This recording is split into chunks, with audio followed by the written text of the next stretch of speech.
the all too familiar sight of refugees landing on the shores of Europe.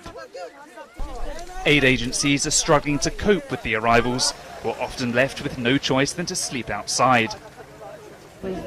Design students in the UK believe they have a temporary solution. This Parker-style coat is in fact a wearable shelter. When laid flat, the origami-inspired design folds into a sleeping bag. Lightweight poles can be slotted into the frame to turn it into a tent, able to accommodate one adult and 2 children.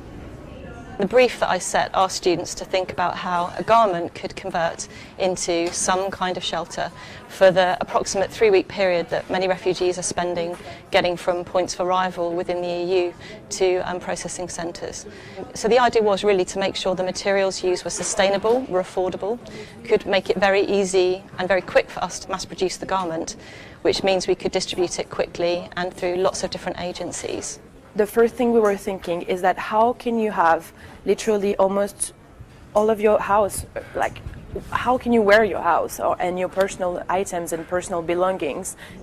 The wearable shelter is made from Tyvek, a material tough enough to withstand tearing but also breathable. It's lined with the insulating material mylar, which helps retain the body heat of the person inside.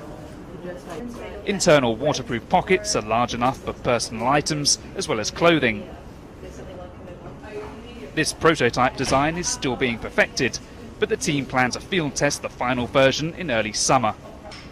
They're now seeking funding on Kickstarter to help fund mass production of the garment. If successful, they hope to have the product ready for distribution to refugees before next winter.